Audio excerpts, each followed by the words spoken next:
പുതിയൊരു വീഡിയോയിലേക്ക് എല്ലാവർക്കും സ്വാഗതം. ഇന്ന് നമ്മളിവിടെ ഈ ചൂട് സമയത്ത് കോഴികൾക്ക് കൊടുക്കുന്ന ആരോഗ്യ സംരക്ഷണത്തിന് വേണ്ടിയിട്ട് കൊടുക്കുന്ന ഒരു തീറ്റയെക്കുറിച്ചാണ് പറയുന്നത്. അതിനായിട്ട് ഞാൻ കുറച്ച് വേസ്റ്റ് പഴങ്ങൾ എടുത്ത് വെച്ചിട്ടുണ്ട്. ഇത് നമുക്കിവിടെ വീട്ടിൻ്റെ അടുത്തൊരു കടയിൽ നിന്ന്, ഹോൾസെയിൽ പഴക്കടയിൽ നിന്നാണ് ഇത് വാങ്ങിയിട്ടുള്ളത്. അവരവിടെ ഉപയോഗിക്കാത്ത പഴങ്ങളൊക്കെയാണ് നമുക്കിതുപോലെ തരുന്നത്. ഇതിന് നമ്മൾ പ്രത്യേകിച്ച് പൈസയൊന്നും കൊടുക്കേണ്ടുള്ള കാര്യമില്ല.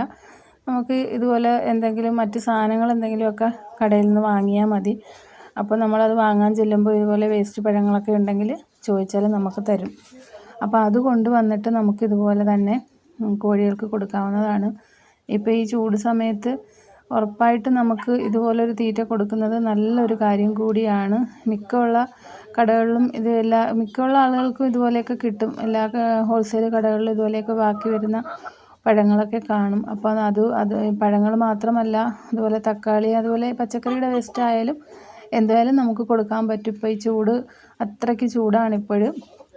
അപ്പോൾ നമുക്കതിങ്ങനെ കൊണ്ടുവന്ന് വെച്ച് കൊടുക്കാവുന്നതാണ്. നമ്മുടെ കോഴികളൊക്കെ ഇത് നന്നായിട്ട് കഴിക്കും. നമ്മളിവിടെ വീട്ടാവശ്യത്തിനൊക്കെ വാങ്ങുന്ന പഴത്തിൻ്റെ വേസ്റ്റ് തൊലിയൊക്കെ നമ്മൾ കൊടുക്കാറുണ്ട്. അതൊക്കെ ഇങ്ങനെ കൊത്തി കഴിക്കാറുണ്ട്. അപ്പോൾ നമ്മുടെ കോഴിയൊക്കെ ഇങ്ങനെ അത് ആദ്യമായിട്ട് കൊടുക്കുന്നതല്ലാത്തത് കൊണ്ട് അവർക്കത് ശീലമാണ്. അതുകൊണ്ട് അവർ നന്നായിട്ട് കഴിച്ചോളും. പിന്നെ തീറ്റകളൊക്കെ മാത്രം കൊടുത്ത് വളർത്തുന്നവർക്ക് ആണെങ്കിൽ ഇത് ബുദ്ധിമുട്ടാണ്. അവർ കുറേശ്ശെയായിട്ട് ഇത് കൊടുത്ത് ശീലിപ്പിച്ചാൽ മാത്രമേ കഴിക്കുകയുള്ളൂ. അപ്പോൾ നമുക്ക് ഒരു തീറ്റ ചിലവ് ഒന്നും ഇല്ലാതെ തന്നെ ഒരു നേരത്തെ തീറ്റ ഇതാക്കാൻ പറ്റും. നമ്മൾ ഇപ്പോൾ മുട്ടയ്ക്ക് കൊടുക്കുന്ന തീറ്റകളൊക്കെ നമുക്ക് അത്യാവശ്യം കൊടുക്കാവുന്നതാണ്.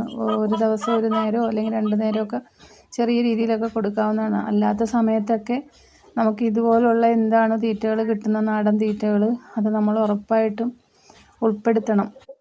അപ്പോൾ ഇന്നത്തെ എൻ്റെ വീഡിയോ ഇഷ്ടമായിട്ടുണ്ടെങ്കിൽ ലൈക്ക് ചെയ്യാനും സബ്സ്ക്രൈബ് ചെയ്യാനും അതുപോലെ കമൻറ്റുകൾ ചെയ്യാനും ആരും മറക്കരുത്. സബ്സ്ക്രൈബ് ചെയ്യാത്തവർ ഉറപ്പായും ഒന്ന് സബ്സ്ക്രൈബ് ചെയ്തേക്കണം. താങ്ക്